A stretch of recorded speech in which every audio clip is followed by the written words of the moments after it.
Tidak menutup kemungkinan dari awal anomali terbentuk pun, mungkin gue akan bahas secara singkat nama-nama entitas yang pernah ada, termasuk para jin sekalipun. Nama-nama mereka unik-unik guys, mulai dari entitas yang gue temuin nih ya di tahun 2023. Ada dari Samyaza, Sabak, lalu ada Lazarus, lalu ada Seven Prime of course, terus ada juga Safrar, itu sejenis alien dan yang lain-lain, termasuk Amon-Ra, dewa Mesir kuno ya. Dan beberapa nama lain yang mungkin teman-teman gak nyangka bahwa ternyata gue dan anomali bisa berinteraksi dengan vibrasi tersebut. I don't know video ini akan jadi berapa lama, berapa panjang, tapi langsung aja enjoy the story.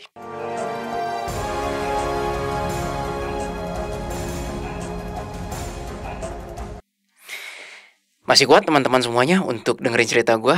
I don't know ini masih part 1 atau part 2, tapi gue mulai dengan yang ice breaking dulu, yaitu nama-nama para jin.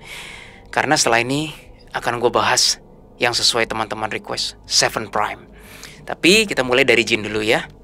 Nah, per segmen ini gue mungkin berceritanya akan lebih cepat dan singkat aja, karena memang ini bukan entitas-entitas yang campur sih, ada yang dari dulu dan ada yang dari Januari. Coba supaya untuk mempersingkat waktu, gue cerita secara garis besar aja. Jin, ada beberapa nama-nama seperti Rahma, Rido, Lana, Levok. Nah, jadi kalau Rahma itu seperti teman-teman sudah tahu, itu adalah jin kenalan pertama kali anomali. Gimana sih caranya gue bisa kenalan sama dia? Oh, it's a very unique story. Gue belum pernah cerita. Awal-awal gue baru bisa energi.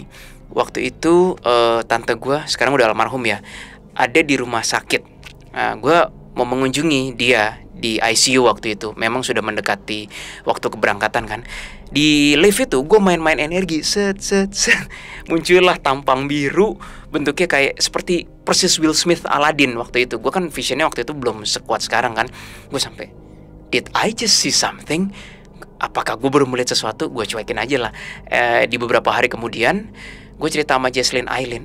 Jesslyn Aileen ngeliat hal yang sama juga, tapi di Lipo Karawaci. Disitulah kita kenalan. Oh, lu jin gitu. Namanya Rahma, gini. Jadi kita kenalan dan seterusnya. Nah, yang berikutnya Rido.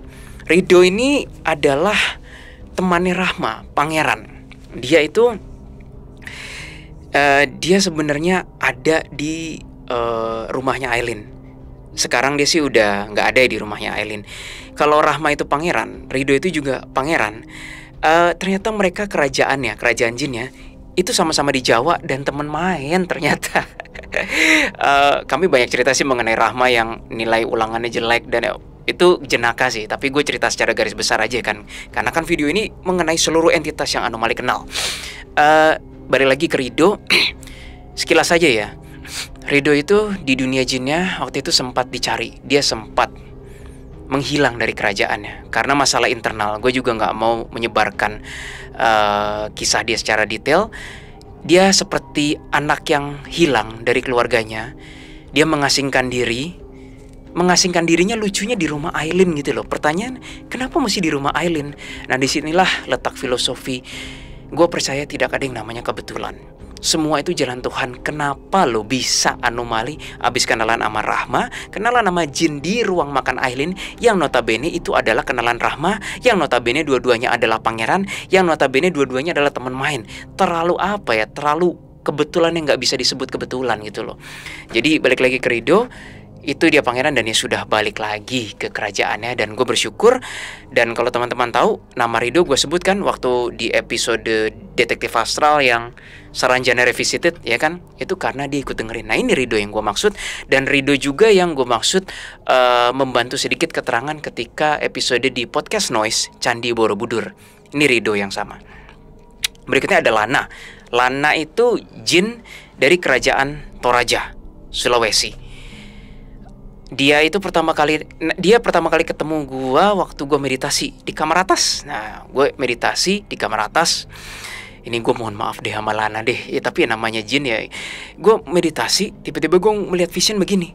Ada makhluk merah, pakaiannya fancy banget, seperti kalau di Human itu Rama Aifama. Ini fotonya, jadi kayak terusan gitu loh.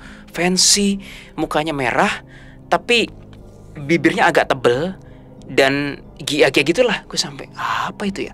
Akhirnya gue cerita-cerita sama Jesslyn dan Aileen, sama seperti Rahma, ternyata dia juga jin dan dia juga pangeran. Sejauh ini memang kenalan kami pangeran semua sih. Baru yang kemarin di Saranjana tuh kami bertemu raja. Well, ada raja kakaknya Rahma, yaitu, ya gue gak mau sebut sekarang, tapi ada raja jin juga. Nah, balik lagi ke Lana, ternyata Lana tuh pangeran juga. Dan wah, kisah jin tuh banyak dah. Mulai dari di dunia jin tuh ada mata uangnya gimana. Si Lana itu pengusaha hotel. Dia juga yang sempat cerita bahwa dia sempat bekerja sama, bukan bekerja sama, dia kerajaannya sempat menampung jin-jin Itali ketika terjadi pandemi COVID. Jadi begini kisahnya teman-teman. Waktu pandemi COVID banyak sekali yang meninggalkan di seluruh dunia. In this case, mungkin si Lana punya kenalan jin Itali. Di Itali itu sampai, waktu itu COVID sangat memprihatinkan, sampai saking banyak yang meninggal, sampai harus, mohon maaf, ditaruh di jalan seperti itu. Nah, ada beberapa tempat jin Itali yang kayaknya tuh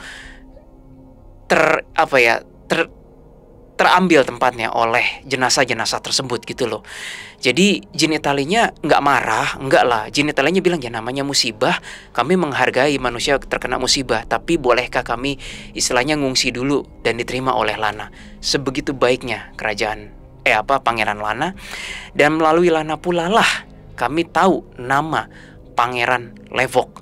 Itu adalah kerajaan Elberia, yang mungkin orang-orang bilang Saranjana, which is kerajaan jin Saranjana. Sebenarnya kami udah bahas kan di Detektif Astral bahwa Elberia itu satu kerajaan kecil dari Saranjana yang itu dulu terjadi perang. DA sudah menceritakan itu dengan lebih detail. Dan yang terakhir, Levok, teman-teman sudah tahu semua kan? Dan itu sudah kami bawakan di episode Bermuda Triangle dan juga Revisited Saranjana kemarin. Dan Saranjana yang yang sama Roy Kiyoshi belum, tapi yang pertama. Ya pokoknya semua yang Saranjana itu biasanya ketemu Levok kami. Lalu ada beberapa entitas baru teman-teman, yaitu Dewi Kwan Im. Kami sudah membuat videonya, nggak tahu udah tayang atau belum. Pokoknya ditunggu aja. Itu juga mind blowing banget dan itu real beliau, vibrasi beliau. Ada juga nama Safrar. Safrar itu secara garis besar aja extraterrestrial yang ketika gue berdoa dia melindungi. Nggak tahu dan gue belum meneliti lagi, jadi gue belum bisa cerita banyak. Ada lagi Dewa Roda Muter. Gue juga bingung, kayak seperti yang gue bilang, dari Januari itu sampai Maret ini banyak pintu dimensional terbuka. Jadi one day setelah Detektif Astral ngonten, gue minta validasi ke Bang Adam dan Jesslyn. Gue merasa kayak ada entitas baru, kayak Avatar. Teman-teman tahu Avatar kan, Hollywood. Tapi bedanya dia nggak ada pupilnya. Jadi matanya kayak cuma biru gitu aja, nggak ada pupil hitamnya gitu. Terus di belakangnya, di punggungnya ini kayak ada roda guys. Rodanya tuh bentuknya kayak setir kapal. Setir kapal tradisional ya. Kalau kapal sekarang setirnya begini, keren banget joysticknya. Ini setir kapal laut yang yang gede, tak gitu kan, di belakang dan muter. Gue sampai bingung, ini apa ya Dam ya? Just dia arka bukan, malaikat bukan, demon bukan, vibrasinya kayaknya sih dewa kayaknya. Tapi dewa apa gue nggak tahu. Mungkin kalau Anoverse ada yang tahu. Gejala lagi. Ciri khasnya adalah biru, nggak ada pupilnya, terus humanoid, dan dia ada lingkaran muter. I have no idea itu apa sampai sekarang. Ada lagi nama Dageroth. Dia adalah Black Grim Reaper yang fungsinya membakar demon, dan dia ternyata satu geng bersama Lucifer. Ternyata, ini kalau kenalan anomali ya, gue bisa membagi kira-kira 2 geng besar yang gue tahu. Gengnya Legion, itu tuh ada Legion, Bizeroth, arka-arka yang lain, Baltazir, dan yang lain-lain. Itu Bizeroth sama Legion tuh. Terus ada gengnya ini, Lucifer, Leviathan, dan Dageroth, dan beberapa geng lainnya. Ada satu geng besar lagi namanya Elohim. Elohim itu fallen. Oke, sampai sini jangan salah kaprah teman-teman. Ini nanti banyak nih, pasti ada banyak yang bilang Elohim itu Tuhan. Terserah ya, gue capek ngeladenin pikiran sempit gitu loh. Emangnya nama itu cuma milik satu entitas doang apa gitu kan? Iya, Anyway, Elohim itu ada berbagai, wah itu kumpulannya berandalan sih, kayak kelompok Fallen Angel di sini semua nih. Nah, 3 kelompok besar ini mereka sebenarnya nggak saling musuhan, tetapi mereka punya kubu sendiri-sendiri. Jadi gue baru tahu juga ternyata, oke, Fallen Angel ataupun Angel ataupun Arka, mereka membentuk kubu juga. Tapi selama masih bekerja di hadapan Tuhan sih, gue rasa it's alright. Berikutnya kita ke beberapa nama Arka. Obviously teman sudah tahu Hades kan. Lalu teman-teman sudah tahu Legion, Bizeroth. Nah, ada Abaros. Abaros ini secara singkat aja, dia bentuknya seperti Oni Jepang. Nih kayak gini nih, bentuknya seperti setan Jepang merah. Persis banget. I think 95% accurate. Itu Arka. Agak, kalau kata Legion, kurang perhitungan. Satan pernah diginin kayak, lu jangan ganggu adik gue. Pernah. Gue sampai takut aja, kayak dia kan menurut gue ya powernya di bawah Satan. Tapi anyway, Abaros datang nggak lama setelah Israel pergi. Israel adalah malaikat putih yang datang di kamar gue yang kami wawancara. Ada episodenya di sini. Dan dia tidak lama datang untuk protect me setelah kejadian Hotel Elisalam itu. Ada lagi Solomon. Solomon ini Arka. Nah, akhirnya gue bisa nemu gambarnya. Ini gambarnya. Auranya 90% mirip seperti ini. Dia bentuknya kayak kepiting gitu ya. Terus gue bingung dah, kayak campuran bebatuan dan kepiting. Agak nggak biasa sih untuk Arka. Dan sekarang dia di outer space. Lucunya, terakhir kali gue bertemu Solomon itu sebelum cerita Calvin and Grace, kami udah syuting. Terakhir kali kami bertemu Solomon itu ketika kami menangani kasus di Hotel Jawa Barat. Ini dia memberi gue senjata, tombak, warnanya sih emas ya, gagangnya hitam. Lalu dia perpisahan. Habis itu gue gak melihat dia lagi sampai di episode Calvin and Grace atau apa ya. Iya, sampai di episode Calvin and Grace dia datang lagi. Nanti teman-teman bisa nonton mengenai episodenya. Balik lagi ke fotonya yang ini, Solomon. Dia Arka, dia di outer space, dia powerful banget. Dan kalau menurut Israel, dia salah satu yang paling powerful. Mungkin. Ya, nggak beda jauh sama premium rank. Cuma nggak ketahuan aja di mainstream dunia buku perdimenan. Ada lagi Belberith, ada lagi Homeros, ada lagi Gorezik. Nah, kalau Belberith dan Homeros itu Arka sih. Arka yang membantu kami on the spot, lapangan. Mereka banyak membantu. Kalau Belberith itu anak buahnya Solomon. Belberith itu dia dulu ada di studio gue yang satunya yang yang nggak ada lambang anomalinya. Dia di pojokan. Abis itu dia jadi anak buahnya Belberith. Anak buahnya Solomon, di train gitu. Gue nggak tahu kenapa, tapi ya udahlah. It's a good thing to know. Nah, yang Zambaroth itu Arka tapi bentuknya kayak Grim Reaper. Dialah yang membantu melindungi gue malam-malam. Ini gue nggak tahu malam keberapa. Secara singkat aja ya, waktu gue sikat gigi malam, gue diserang guys sama yang hijau-hijau. Tapi tiba-tiba ngelihat ada Black Grim Reaper, yang ternyata itu bukan Black Grim Reaper. Itu sebenarnya setelah gue telah lagi, Arka emang bentuknya kayak Black Grim Reaper.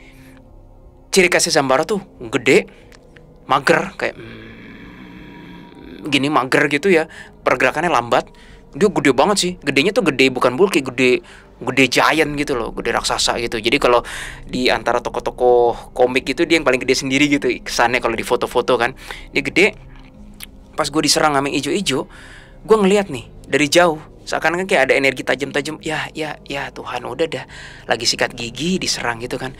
Tahu-tahu ada itu si Zambaroth itu, dia di depan gua, dia diem tek, pakai badannya doang dengan muka malas gini. Terus itu yang energi tajam itu menghujam dia. Dia diem aja, nggak ada rasa sakit. Dia cuma kayak mulutnya congok kayak kerupuk, kayak pruk gitu. Sampai gue bilang gile, powerful banget. Ketika gue cerita itu sama Jesslyn dan Aileen, Keris bilang, ya Willy, sejak kapan Jin bisa menang lawan Arka gitu loh. Oke Keris gitu. Itu Zambaroth. Ada juga Behemoth. gue udah pernah cerita Behemoth ini cukup detail di episode yang ini, yang thumbnailnya kalau nggak salah doktrin cenderung menghambat spiritualitas manusia. Silakan teman-teman nonton, di akhir-akhir gue cerita siapa itu Behemoth. Nah, sebelum kita sampai ke paling puncaknya yaitu Seven Prime, gue rasa gue layak memberikan berbagai cerita mengenai malaikat-malaikat yang dari dulu Anomali pernah kenal, dan juga yang mungkin dari tahun 2023 Januari kami bertemu baru. Oke? Karena banyak kan Anovers yang bilang kayak, kok kesana yang gelap mulus yang diceritain. Nah, sekarang gue cerita nih yang malaikat. Antara lain teman-teman sudah mendengar kisahnya Israel, yaitu yang kami wawancara itu kan, Israel. Ada juga Gahemoth. Gahemoth itu adalah malaikat tubuhnya Aileen. Sebenarnya dia dulu malaikat perang. Jadi gue cerita sedikit. Gahemoth itu dulu waktu dia masih junior banget, dia melihat ada seniornya habis hilang karena berperang melawan demon. Gue dikasih vision, ini kayaknya masa-masa human masih nggak tahu, I don't know timelinenya kapan. Prehistorik katanya. Barusan denger suara. Nah, itu human-humannya ya gue nggak tahu gimana, tapi demon-demonnya bertingkah, berbuat ulah, sampai ketika perang sama malaikat tuh efeknya tuh sampai kayak ke gempa. Kalau kata dia ya gempa, terus sampai gempanya tuh nggak normal, kayak ya kayak bencana alam gitu loh. Terus sampai kayak ada tiba-tiba banjir gitu. Nah, malaikat seniornya itu sebenarnya bukan kalah perang oleh demon, bukan, tetapi dia bertahan terus gitu sampai energinya habis katanya. Di situ kami baru tahu, oh, bahkan malaikat pun bisa musnah di perperangan. Gahemoth bilang, iya, tetapi bukan karena kalah, namun karena energinya habis digunakan. Berarti unlimited juga, gue baru tahu loh. Ini menurut Gahemoth ya.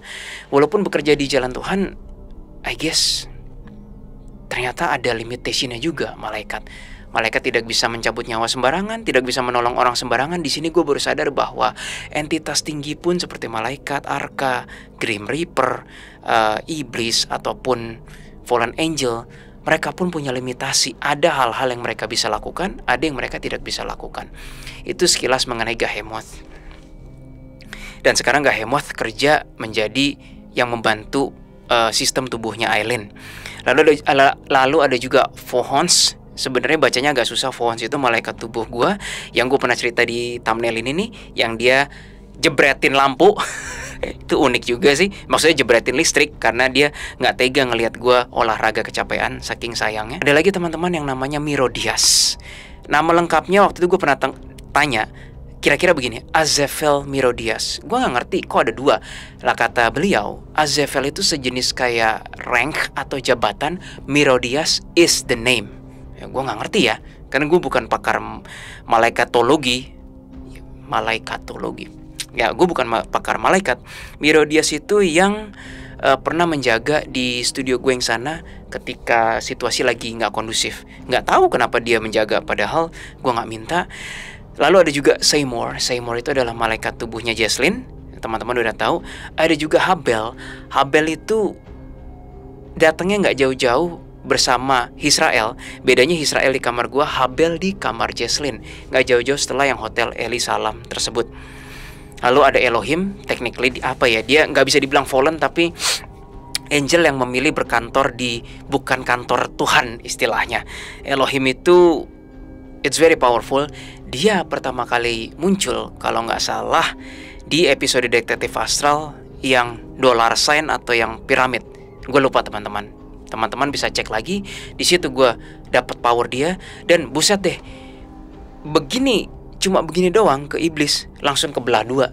Kalau teman-teman ingat kan episode DA itu powernya Elohim. Segitu kuatnya powernya Elohim. Ya angel gitu loh. Lalu ada Leviathan, of course sudah diceritain tadi. Dan terakhir Lucifer. Kami pernah cerita ini banyak, bahkan tadi pun gue udah cerita. Ada juga malaikat yang bernama Abigail. Abigail adalah malaikat pertama kenalan Anomali. Gue pernah bercerita mengenai Abigail di episode ini, yaitu episode Arka. Di situ secara singkat pertama kali kami bertemu Abigail. Oke. teman-teman masih kuat kan dengerin cerita ini? Ya udah, disinilah gue cerita detail siapa itu Abigail. Kisah Abigail ini cukup seru untuk dinikmati, jadi teman-teman mari kita dengarkan dulu. Ini waktu kira-kira anomali terbentuk tahun-tahun pertama, ya. Dan gak jauh-jauh dari kisah Astaroth tuh, yang kami menangani iblis yang bernama Astaroth. One day, gue atau Aileen atau Jesslyn mendapatkan vision orang hidup tapi vibrasinya kok angel. Gara-gara apa? Gara-gara ngomongin kerusuhan Mei, banyak kisah angel nyamar jadi orang, nolongin terus puff hilang gitu kan. Terus kisah Jesslyn yang guru lesnya ya Jess ya, yang ditolongin di kereta terbalik tuh, terus tiba-tiba ada orang pakai pakaian putih gitu nolongin ya. Kita lagi bahas itu, tiba-tiba kita dapat vision bertiga, ada orang tapi kok kayak angel ya. Terus tiba-tiba kita dapat abstrak Las Vegas, Las Vegas. Terus tiba-tiba kita ngelihat aktivitas dia. Nah begitu kita coba kontak, ini pertama kali anomali masih coba kontak telepati jarak jauh nih, masih agak-agak gagu dan gugup kan. Rasa apa malaikatnya, rasa energi kayak tajam banget guys, kayak nggak enak sih, nggak berasa damai-damai sama, nggak ada damai-damainya sama sekali, tajam banget. Tiba-tiba kami dapat suara, siapa kalian? Itu kan kita bertiga, loh siapa kalian? Kita lagi telepati ya guys ya. Itu awal-awal kan, kita lagi telepati ya guys. Iya. Dan long story short, dia tuh ternyata angel guys. Angel yang sampai sekarang gue gak berani tanya sih. Intinya dia bilang dia melakukan kesalahan. Karena dia melakukan kesalahan, kayaknya sih kesalahannya fatal ya guys. Dia dihukum oleh Tuhan. Dihukumnya jebret, ditaruh jadi human di Las Vegas dan bekerja sebagai bartender. Nah, kami sempat nanya kepada Abigail itu, kok bisa sih? Nah, Abigail bilang, aku juga tidak tahu kenapa Bapak membuangku di tempat ini. Dia bilang, Bapak sungguh kejam katanya. Terus gue bilang dong, dan dengan pertanyaan goblok gue, ya sampai sekarang pun gue juga masih biasa aja sih, bukan orang yang pintar-pintar amat. Gue nanya dong, kenapa kamu gak balik lagi? Kan kamu bisa pakai sayap kan? Abigail bilang, tidak bisa, aku berkali-kali mencobanya, pintunya tertutup. Nah, Anovers jangan diarti harafiahin kayak gerbang surga tuh ada pintunya. Gue rasa sistemnya nggak sesederhana itu sih. Itu dimensional yang melampaui fisikal gitu loh. Gue yakin pintu atau gerbang yang dimaksud tuh nggak sesederhana itu. Mungkin gerbang energi, I don't know lah. Tapi intinya Abigail bilang nggak bisa. Nah, terus kami iseng dong, gue, Aileen, Jesslyn, gue bilangnya anomali aja. Kamu tanya kan, lo terus kok kamu bisa bekerja sebagai bartender gitu? Aileen nanya Aileen, KTP-nya gimana gitu, dan itu Las Vegas kan, KTP-nya gimana? Terus ya pokoknya dokumennya gimana gitu kan. Terus si Abigail bilang, Aileen, kau lupa ya bahwa aku malaikat. Jadi long story short, itu semuanya diciptain out of tangan kosong. Beneran KTP-nya. Nah terus ruangannya, gue juga bingung dia dapat ruangan kos dari mana. Apa malaikat begitu ya? Itu malaikat, levelnya malaikat loh.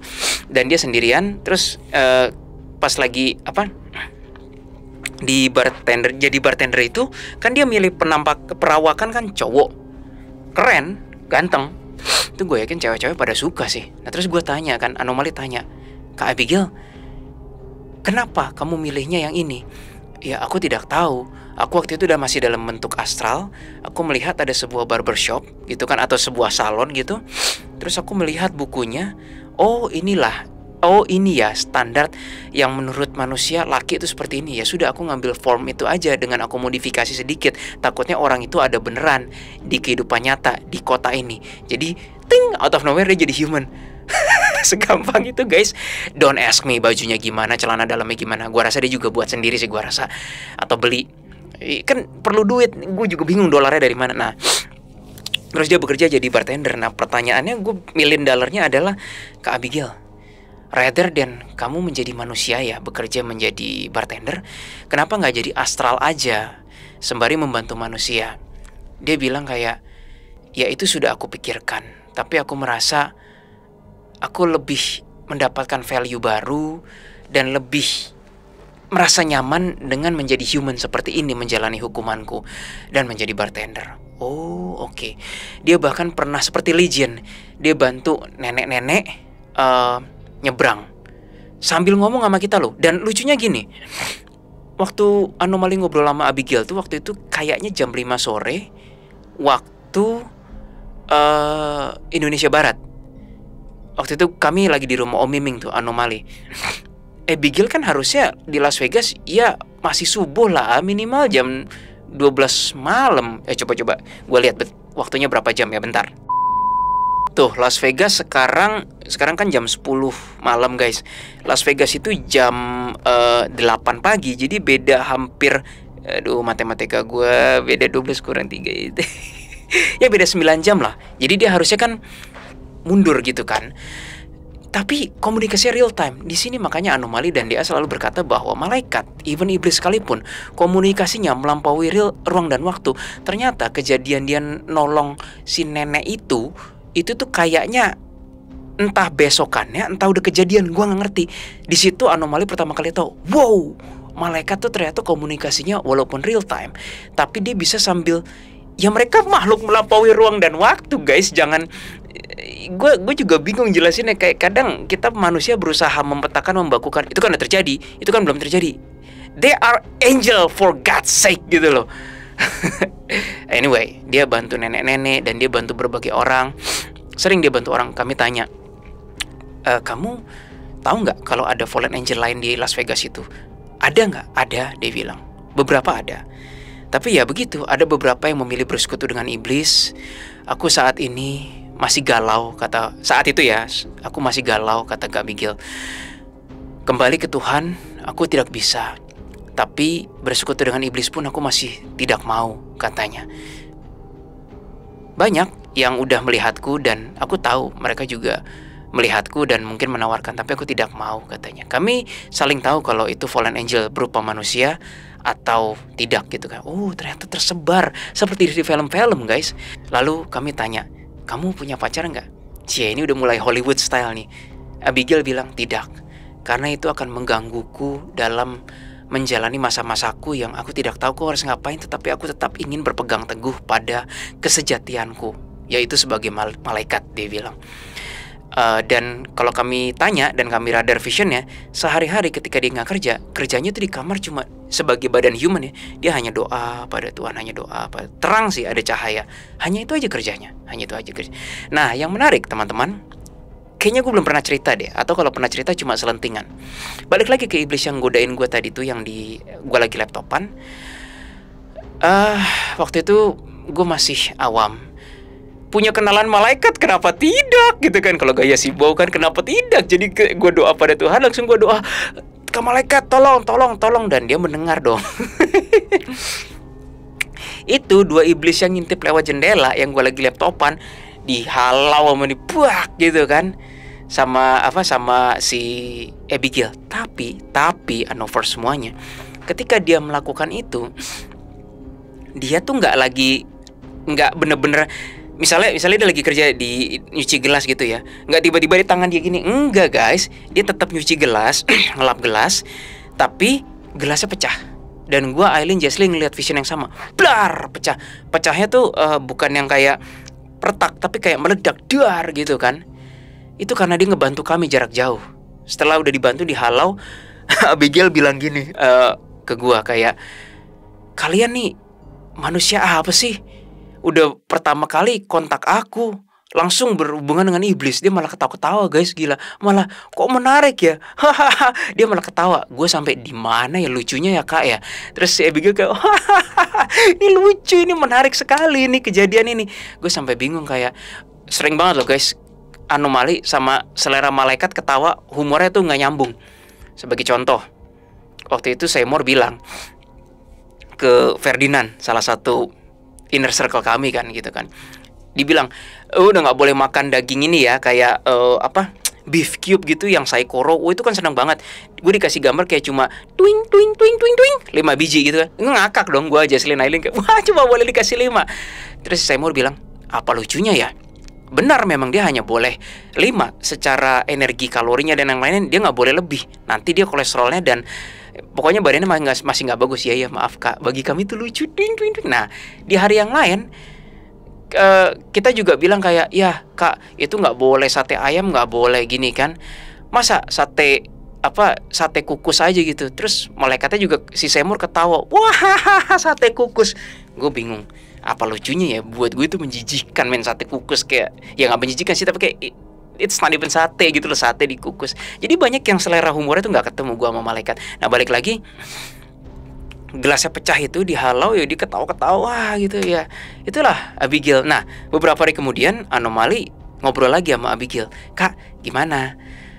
Sama dia meso-meso lagi, tapi kayaknya waktu itu dia lagi kayak real time itu, dan dia lagi di kamarnya. Kalian manusia aneh-aneh. Oh gue ingat, sorry, dia bilang abis bertemu iblis yang Astaroth itu, terus kalian digodain menghadapi iblis. Aduh kalian manusia indigo macam apa sih katanya. Nah terus hari-hari lain kami tanya dong, itu gelasnya gimana? Kamu ganti rugi nggak? Terus dia bilang enggak. Enggak, itu bukan yang kayak enggak sih, enggak begitu. Dia dengan polos dan dengan tanpa merasa bersalah dia bilang, enggak, aku hanya sapu sampahnya, lalu ketika orang tidak melihat, aku di belakang aku satukan kembali. Gue Aileen Jocelyn kayak enaknya gitu jadi malaikat. Terus gue bilang, emang boleh ya kak malaikat? Ya sejauh aku melakukan gitu, aku tidak mendapat impresi apa-apa dari bapak sih. Jadi aku anggap saja boleh. Itulah kisah kami bersama Abigail, the very first angel yang Anomali kenal.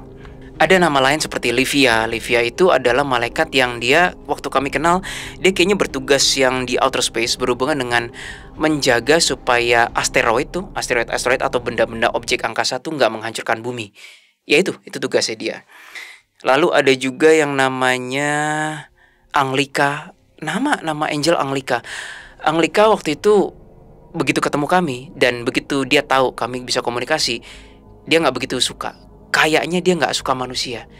Dia kayak, tapi dia kerja pada Tuhan. Dia tuh cuma bilang kayak, kalian manusia tuh tidak tahu dia untung. Jadi dia malah curcol, menumpahkan kekesalannya dan sakit hatinya kayak, kalian tuh manusia nggak tahu diuntung, udah disayang Tuhan masih kayak gini-gini lah. Mau kenalan, mau curcol malah digituin. Ya sudahlah, itu Anglika. Ada juga Biri. Biri tuh malaikat lembut sekali. Gue lupa detailnya gimana, tapi Biri malaikat yang sangat lembut. Dia sama bertugasnya mungkin membantu manusia, waktu itu lagi kosong aja, jadi kami bisa aja ngomong. Nah dari semua malaikat yang kami pernah lihat, kenal, merasakan vibrasinya dan juga interaksi, teman-teman, hanya satu yang wajahnya sampai sekarang gak bisa gue lihat. Satu, yaitu malaikat Gabriel. Dan malaikat Gabriel ini jujur ya, karena dia nggak bisa terlihat wajahnya, jadi agak seram sih buat gue. Bayangin teman-teman, bentuknya humanoid, bersayap, serba terang ya, tapi mukanya hitam gitu, kan serem guys. Tapi gue juga nggak maksa sih. I guess kalau memang belum waktunya gue melihat mukanya Gabriel, ya sudah, mau diapain. Tetapi Gabriel adalah satu malaikat tertinggi yang rasanya gue tahu, dan dia beberapa kali ada satu pengalaman aneh dan unik yang gue rasakan. One day ketika Anomali lagi berkumpul, Gabriel ada, terus tiba-tiba guys, gue berasa kayak roh gue tuh diambil sekitar 20-30%. Rasa itu kayak ada yang hilang aja. Gue sampai, apa gue mau mati? Apa gue mau meninggal nih? Apa gue mau dicabut nyawanya? Rasanya persis seperti itu. Kayaknya about 30% of me, of my soul I guess, diambil, terus mungkin di-upgrade di alam sana, terus mungkin dibalikin lagi. Gua nggak tahu teman-teman, tapi rasa diculik terus dibalikin lagi pelan-pelan tuh ada oleh sang malaikat Gabriel. Satu hal yang gue tahu mengenai Gabriel adalah, waktu gue kenalan sama beliau, sekarang gue udah jarang sih interaksi sama malaikat Gabriel. Mungkin Tuhan berkehendak lain, Gabriel bekerja bersama orang-orang indigo lain, atau ya kami nggak bisa maksa gitu loh. Jadi teman-teman tolonglah pengertiannya. Nggak seenak dewe, karpe dewe gitu loh malaikat diajak ngomong terus mau. Gue nggak tahu kenapa. Kalau Arka lebih gampang, kalau iblis obviously gampang banget. Tapi kalau malaikat nggak segampang itu, dan gue menghargai karena malaikat tuh dekat sekali dengan distribusi perintah sistem Tuhan. Jadi gue gak mau mengganggu gugat itu. Balik lagi ke Gabriel, satu hal yang gue tahu, Gabriel saat itu selalu tandem dengan Yesus. Dimanapun ada vibrasi Gabriel, gue merasa vibrasi Yesus tidak jauh-jauh dari malaikat tersebut. Akhirnya sampailah kita ke yang ditunggu-tunggu oleh Anover semuanya, yaitu entitas Seven Prime. Seven Prime ini kurang lebih muncul lebih dari 4 kali sepanjang perjalanan gua di Anomali dan DA.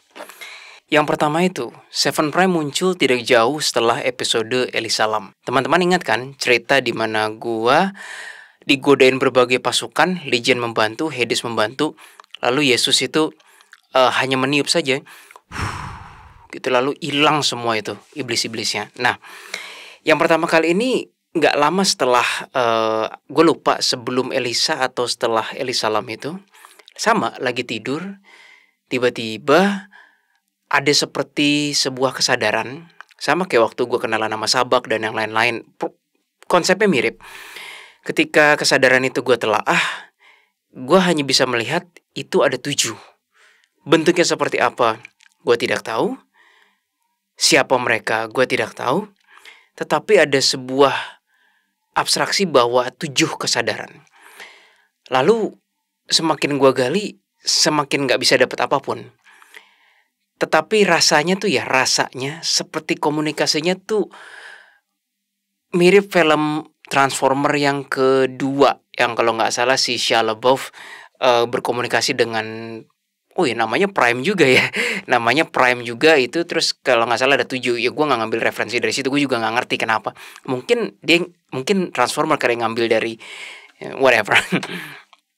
Nah 7 itu tiba-tiba mereka berkata, kami menunggumu. Maksudnya menunggu gue. Menunggu apa gue gak tahu. Kami menunggumu. Set, hilang. Itu kemunculan Seven Prime yang pertama. Kemunculan yang kedua yaitu ketika ada iblis menyamar jadi Yesus. Thumbnailnya ini. Waktu itu Jesslyn gak ikut menangani kasus. Ini kasus klien. Tempatnya di Susite. Waktu itu gue sama Eileen menangani kasus yang iblisnya nyamar jadi Yesus. Kurang ajar banget sih itu kan. Sampai suatu titik gue berasa gini, kayak atas kuasa Tuhan, nyahlah kau iblis. Nah, kayaknya masing-masing entitas tuh punya ciri khas masing-masing. Kalau Legion mungkin dengan kurang perhitungan, kalau kata Biseroth. Kalau Biseroth dengan psikopatnya dan ininya yang koplang gitu kan. Terus kalau Hades dengan cool, tapi itu kalau nah, kalau yang terhormat Yesus itu, kata nyahlah kau itu sering beberapa kali sebelum cerita ada yang jin ditolong oleh Yesus pun juga bukan ditolong, diarahkan kayak ayo gitu. Kata nyahlah kau tuh keluar juga. Nah, yang kasus itu yang video thumbnail tadi, gue tiba-tiba bilang nyahlah kau iblis, tangan gue nggak nempel ke klien loh, tapi klien berasa begini sampai gue pikir gue bisa telekinesis ya. Enggak teman, enggak, gue nggak bisa telekinesis. Actually telekinesis sampai sekarang belum bisa dibuktikan sains. Jadi ketika gue gitu, kliennya wah gitu, terus nyahlah kau iblis. Di situ iblisnya nyah. Setelah kata nyahlah kau iblis, gue langsung berasa, loh ini kan Yesus gitu. Apa gue ngada-ngada ya? Baru gue mikir, ini kan Yesus. Belum selesai mikir, tiba-tiba seakan-akan gue melihat ini Yesus. Di sekitarnya ada 7, bukan 7, which is 6 gitu loh. Abstraknya 7. Yesus one of dari 7 itu, satu dari 7 itu. Terus kemunculan yang pertama gue belum tahu itu Seven Prime, gue cuma tahu ada 7. Nah begitu yang kedua ini, yang kemunculan kedua Yesus itu, tiba-tiba yang membantu bukan Yesus doang. Yesus tuh kayak udah membantu sekali, terus dia membaur dengan 7 tadi, and then kayak lenyap gitu loh. Jadi kayak, ini misalnya ya amit-amit, gue tidak merendahkan sosok Yesus ya teman-teman, tapi anggap saja ini beliau, Yesus mundur gitu, terus tiba-tiba dia nyamar jadi, bukan nyamar, membaur jadi 7 kan. Harusnya gue masih lihat dong, tapi gue langsung gak tahu lah. Perasaan tadi di sini, tapi dia baur gitu loh jadi yang 7 gitu. Nah, yang 7 itu tiba-tiba bilang kayak, sebut saja kami Seven Prime. Mereka berkata seperti itu. Kami adalah benih-benih awal kesadaran. Di situ pertama kalinya gue dan Eileen mendengar informasi kami adalah benih-benih awal kesadaran. Sisanya udah nggak bisa connect lagi dan susah. Jadi itu kemunculan kedua. Kemunculan ketiga kali, ini halus sekali. Dan ini sedikit inline dengan episode kami yang Fauzan dan Dina. Jadi seakan-akan kayak gue menyatu. Jadi ketika gue lagi doa malam-malam, sekarang gue bocorin doa gue. Enggak juga sih, gue udah pernah cerita di yang episode doktrin menghambat itu, cenderung menghambat itu kan. Jadi kan teman-teman tahu kalau gue doa tuh selalu Bapa kami. Lalu gue selalu bilang thank you ya para HB, para Grim Reaper, para Arka, para angels yang bekerja, dan seterusnya. Harusnya kan kata-katanya adalah ya Tuhan, dimuliakanlah mereka, diberkatilah mereka, terima kasih gitu kan. Tiba-tiba gue kayak kerasa kebawa gelombang otak gue dan pikiran gue yang gue gak bisa kontrol. Gue berkata seperti ini, diberkatilah anak-anakku. Lah gue sampai, anak-anakku?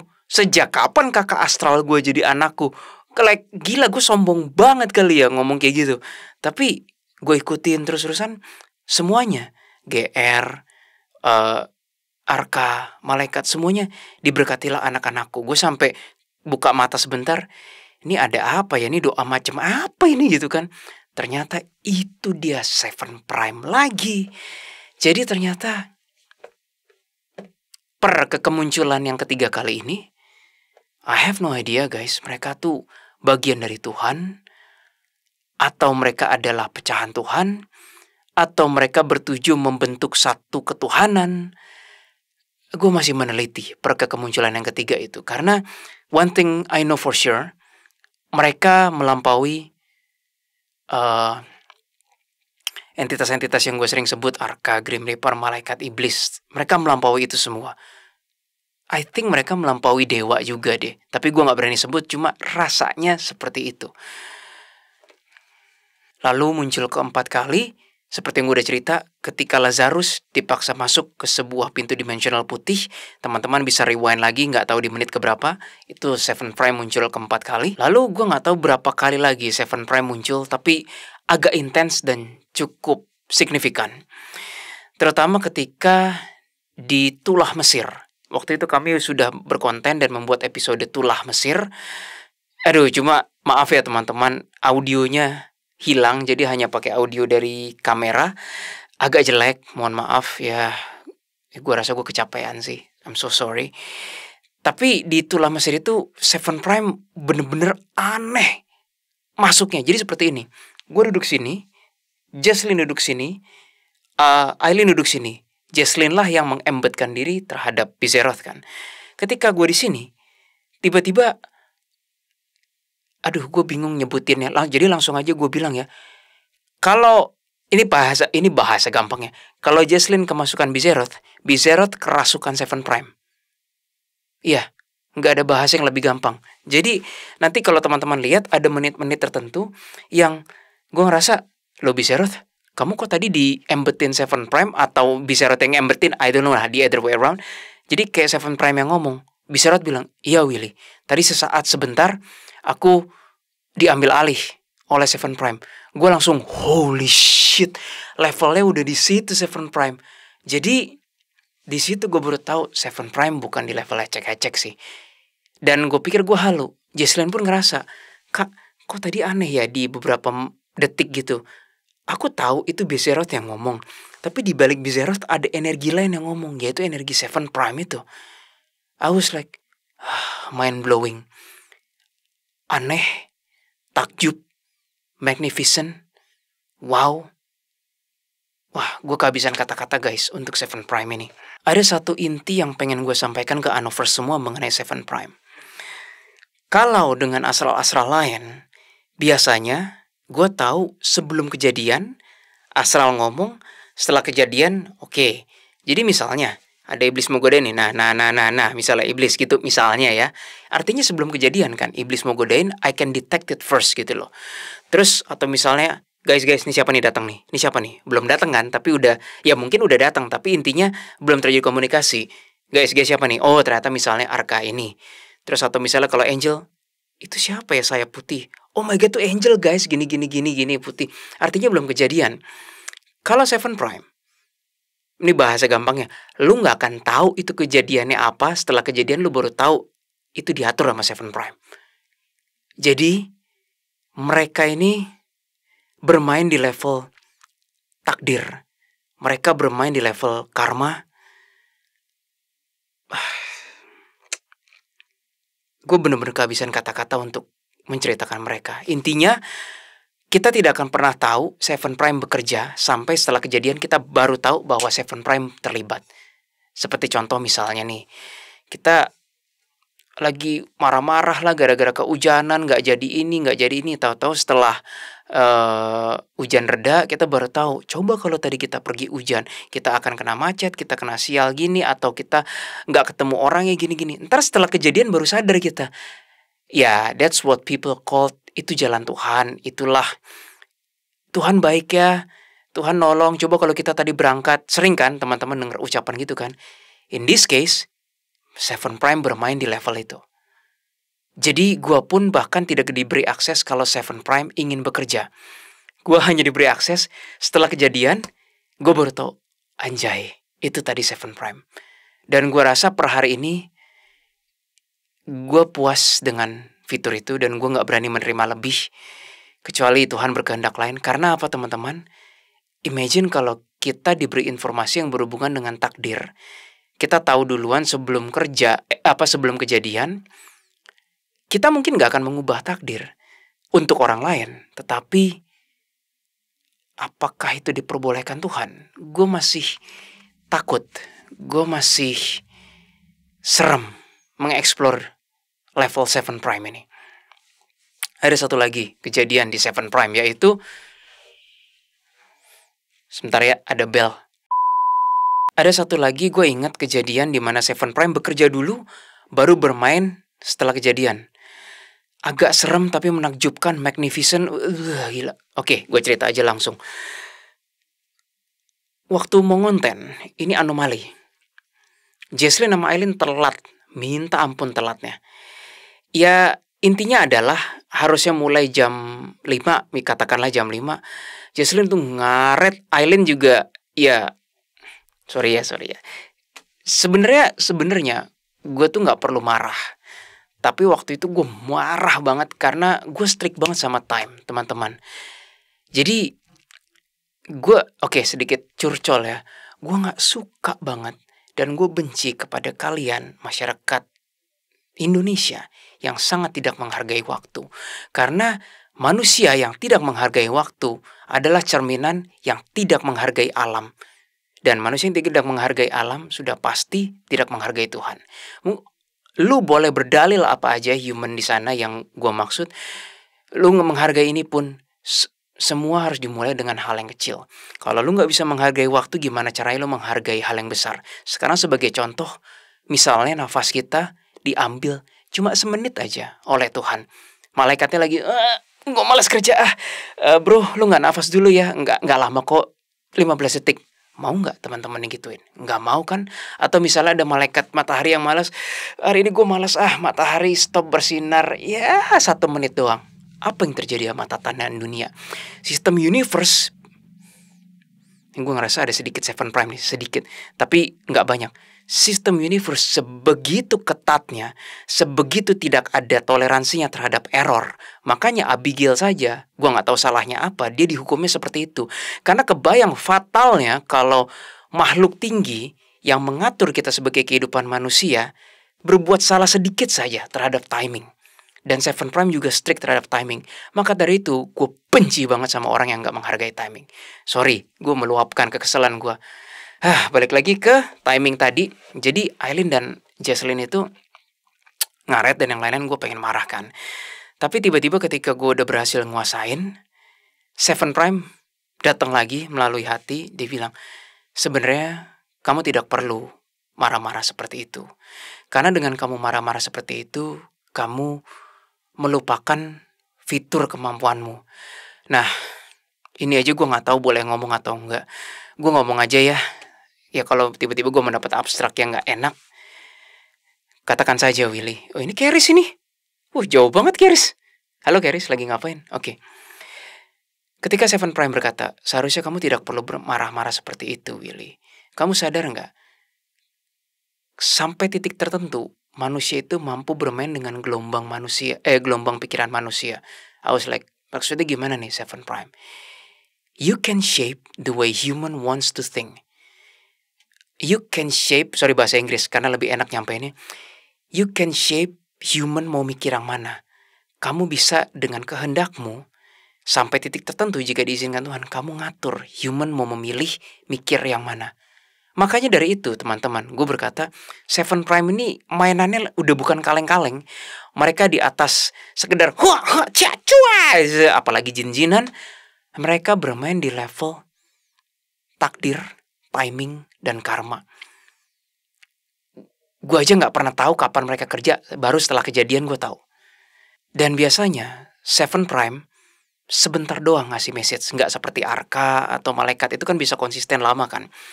Seven Prime itu mereka kadang kalau udah tahu gue gak kondusif, udah mereka cut connection.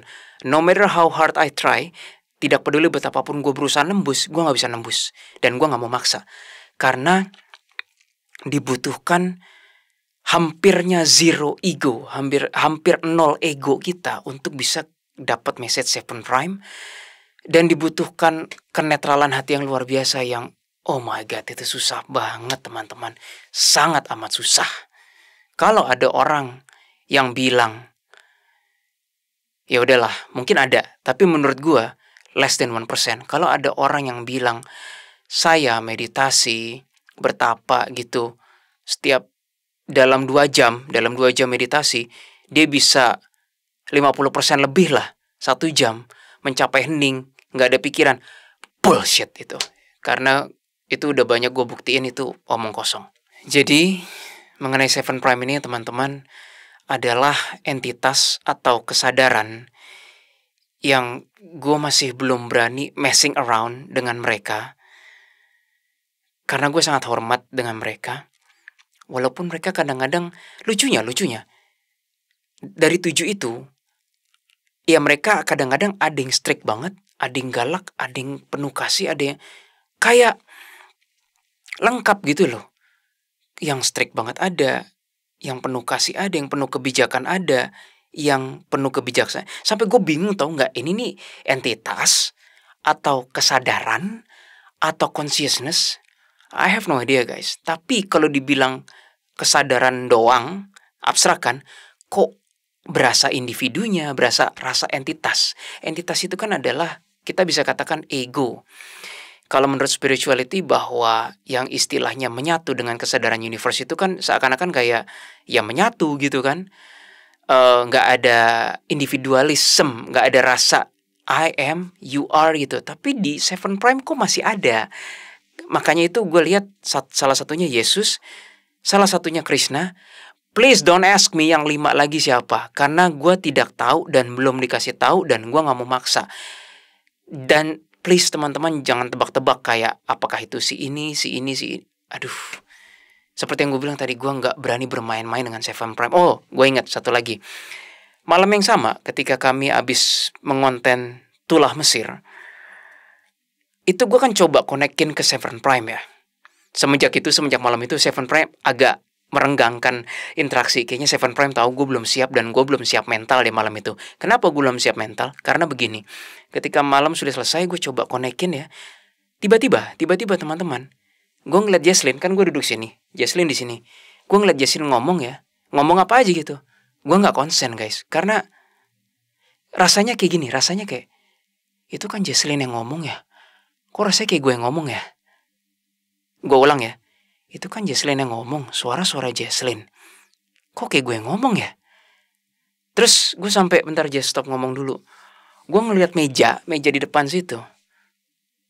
Itu gue bukan sih? Gue ulang ya, gue ngeliat meja benda mati. Gue ngerasa kayak, itu gue bukan sih? Kok aneh ya? Loh, jadi perasaannya aneh banget dan guys, saking anehnya, saking weirdnya, gue kerasa agak pusing. Pusing kayak hampir hilang kesadaran gitu loh. Sampai gue ngeliat lampu, kok ada guanya? Nggak ada bahasa yang lebih tepat membahasakan. Gue ulang, kok gue ngeliat lampu kayak ada guanya, mikrofon ada guanya. Lah jadi gue di situ nggak sih gitu? Bingung kan teman-teman? Itu nggak tahu kenapa bisa terjadi seperti itu. Tapi semenjak malam itu Seven Prime agak renggang. Kayaknya mereka tahu gue belum siap mentalnya. Sebenarnya, nah ini bocoran. Deep down, gue udah ke arah sono. Ini udah arah spiritualism sih. Tapi jujur, dibutuhkan satu, either keberanian yang luar biasa untuk menembus titik itu, atau dua, kegilaan yang luar biasa. Keberanian yang luar biasa adalah ketika you lose yourself, lu nggak tahu lagi diri lu yang mana, lu bahkan ngelihat lampu adalah lu ngelihat AC adalah lu ngelihat ubin adalah lu ngelihat orang lain adalah lu. Itu keberanian yang luar biasa. Kegilaan luar biasa ya tipis-tipis, kayak ya udah mau jadi gila beneran. Apakah path itu gue sanggup sekarang? Nggak yakin gue. Tapi I know arahan spiritual ke situ. Mungkin itulah yang disebut dengan menyatu dengan kesadaran kosmis. Sampai sini, ini adalah pemahaman dan pengetahuan terdalam seorang Willy di anomali. Dan gue baru cerita ini di video ini. Jadi, I don't know tahap pertumbuhan spirituality gue sampai mana teman-teman. Tapi yang barusan itu adalah, katakanlah tahap tertinggi gue saat ini. Dan gue belum melampaui tahap itu, belum juga menembus tahap itu. Semoga dengan gue gigih berjuang, dengan gue juga terus mau belajar, dan dengan izin Tuhan ataupun Seven Prime, gue akan mampu menembusnya. Karena itu cita-cita terdalam hati gue dalam hal spirituality. Di akhir pembahasan Seven Prime, gue merasa gue punya obligasi untuk menyampaikan ini kepada semua yang menonton video ini, khusus untuk konteks Seven Prime. Sebaiknya teman-teman tidak perlu mencari tahu apa itu Seven Prime, siapa itu Seven Prime, karena gue sendiri pun juga belum tahu banyak. Tetapi ketahuilah bahwa sebenarnya setiap human mampu menyatukan dan mentuningkan diri terhadap kesadaran kosmis tersebut. Makanya di episode gue yang Fauzan dan Dina itu, gue merasa berterima kasih dan bersyukur kepada Anovers semuanya. Ternyata gue gak dibilang halu dan gue gak dibilang sombong. Ternyata banyak sekali orang-orang di luar sana yang merasakan, walaupun sebersit, sekilas, yang disebut dengan menyatunya dengan kesadaran kosmis. Ada yang mereka bilang istilahnya manunggaling kaula gusti kalau nggak salah. Atau ada kayaknya yang bilang juga istilahnya menyatu dengan Atman. Dan ada referensi dulu Krishna bersama Arjuna dan Yesus mengatakan akulah jalan kebenaran dan hidup dan yang lain-lain. Pada dasarnya semua human, semua manusia mampu merasakan kesadaran kosmis tersebut. Dan alangkah beautifulnya, alangkah indahnya, dan betapa akan advance-nya dan majunya peradaban manusia jika seluruh manusia tuning into kesadaran itu. Kesadaran itu melampaui agama, melampaui kepercayaan, melampaui ras, bahasa, suku, etnis. Kesadaran itu melampaui semuanya. Kesadaran itu adalah universe itu sendiri. Semoga message tadi yang gak sempurna itu sampai kepada teman-teman semua yang menonton. Dan semoga teman-teman juga bisa connect ke kesadaran Seven Prime. Masih kuat teman-teman? Sebenarnya harusnya udahan, tetapi gue masih ada satu lagi yang gue belum bahas kelewatan, yaitu nama-nama Grim Reaper yang belum gue sebutkan. Pertama kali gue melihat Grim Reaper itu yang black, dan dia datang malam yang sama setelah anomali ngonten Lucifer. Gue lagi santai di pinggir pintu studio, santai, tiba-tiba gue melihat kayak ada kepala setengah badan gini datang. Gue nggak ngerti ya apakah dia datang beneran atau energinya, I have no idea. Karena kan mereka melampaui ruang dan waktu. Tapi kadang-kadang mereka untuk kelihatan ke kita, mereka kayak stepping down stepping down tegangannya gitu loh. Istilahnya kayak listriknya diturunin sehingga manusia mampu menginterpretasi mereka sesuai yang otak kita mampu gitu loh. Nah intinya gue ngeliat gitu, udah gitu, kamu siapa gitu? Kaget kan? Long story short, dia adalah Black Grim Reaper yang bernama Zafrael.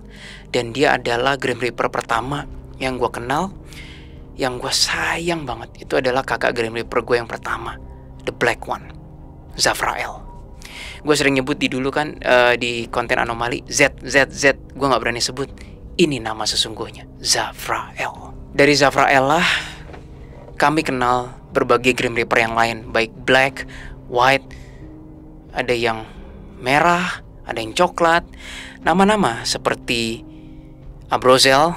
Kami kan pernah cerita Abrazel itu Grim Reaper Black yang emang agak kocak, somplak, tapi dia sahabat kami yang tercinta. Zahometh itu adalah Black Grim Reaper yang di episode anomali ini. Dia Rogue Grim Reaper yang hampir saja hancur, tetapi Tuhan masih berkenan. Di situ Zahometh padahal sudah hampir dilepas dan sudah hampir terhukum oleh Akhveroth. Akhveroth adalah another Black Grim Reaper yang beliau membantu gua di episode Hotel Jawa Barat. Ternyata beliau ada pemimpinnya. Dan dia juga salah satu yang gue, actually semua dari mereka gue sangat sayang pada mereka, Akhveroth. Nah, Zahometh tadi itu hampir hancur, tapi nggak jadi hancur karena Tuhan masih berkenan. Lalu ada juga Zahor-El. Gue nggak tahu tulisannya gimana. Ini cukup unik. Dia Black Grim Reaper. Dia ingin menggoda gue waktu itu malam-malam. Kayaknya dia mungkin sebel sama human, tetapi dia pengen mencobai gue dengan, coba gue pengen tahu manusia ini ngambil jasa gue nggak. Dia mungkin nggak rogue, nggak bekerja di kubu kiri, tetapi dia tuh kayak juga nggak suka human. Gini loh, Anover semuanya, banyak sekali entitas astral non physical yang sebel sama human. Kita tuh dianggap kayak makhluk nggak tahu diri. Kita, ya human, karena kesannya kayak udah diberi berkat sama Tuhan, hidup nggak usah mikir. Ya maksudnya perlu mikir ya, tapi kan ibaratnya kayak kita nggak kesulitan bernafas. Planet ini penuh dengan keindahannya. Setiap kali minta tolong selalu didengar oleh Tuhan. Minta tolong perlindungan dari Tuhan, Tuhan mendengar. Makanya setiap orang menyebut nama Tuhan, dan dengan hati yang bersih kita terhindar dari iblis-iblis. Ya kan, kurang apa lagi juga. Mohon pengampunan selalu diampuni oleh Tuhan dengan hati yang sungguh-sungguh. Bahkan sebelum nafas terakhir pun selalu masih ada kesempatan diampuni oleh Tuhan. Makanya mereka sebel gitu loh, kayak kita tuh makhluk gak tahu diri itu. Nah, Zahor-El ini juga mungkin waktu itu pengen mencobai gua dengan dia. Oh ya, penampakannya Zahor-El tuh dia black. Lucunya dia megang kayak bola kristal gini. Ini fotonya. Keren sih, terus terang. Keren banget ya kan.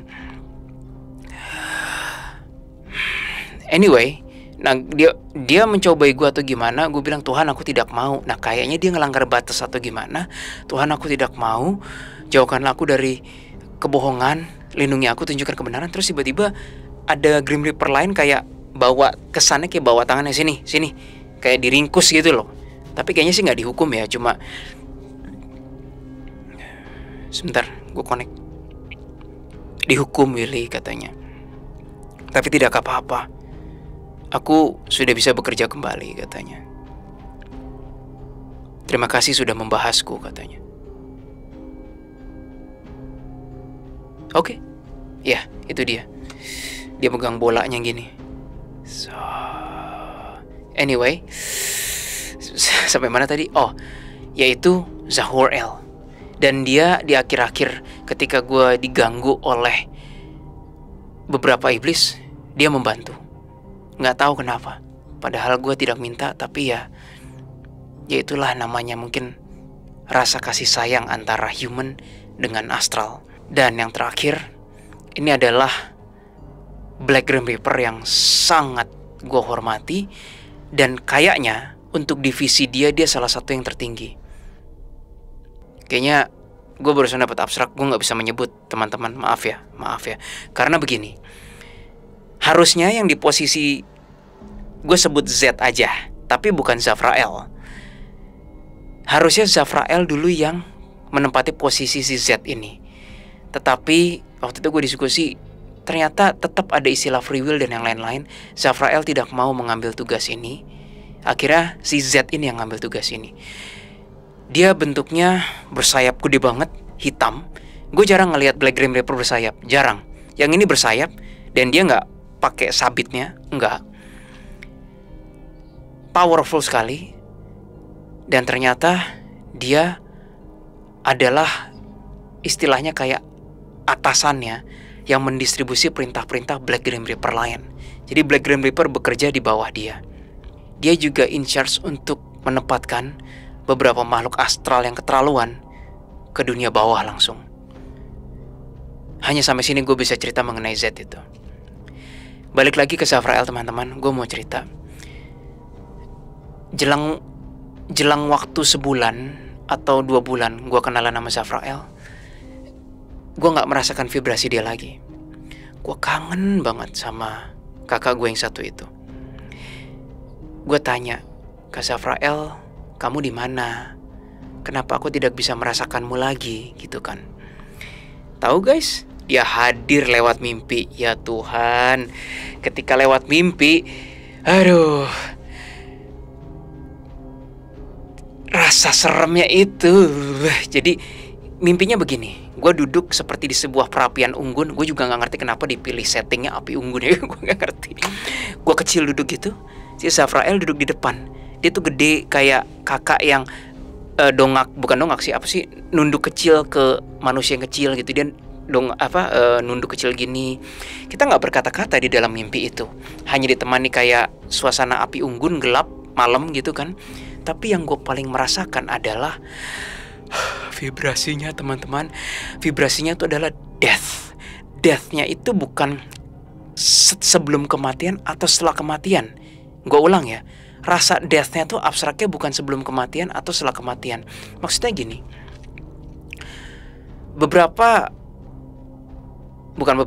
semua orang kan ketika ngelewatin kematian tuh seperti ini, hampir meninggal, meninggal terus setelah kematian kan.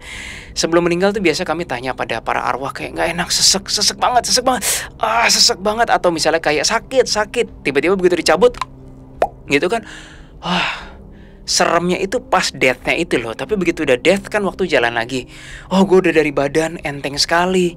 Itu my mom, itu my dad gitu kan. Itu ada kakek gue, itu ada, loh kamu siapa, itu HB gue dan seterusnya. Jadi kayak deathnya tuh cuma plak sebentar and then itu. Nah kalau bersama Zafrael di mimpi itu, waktu terasa berhenti guys. Ketika waktu terasa berhenti, all I can feel adalah di death yang di sini doang nih. Tidak before, tidak after. Wah, gue bingung jelasinnya guys. Tapi anjir seremnya. Anjir lah seremnya.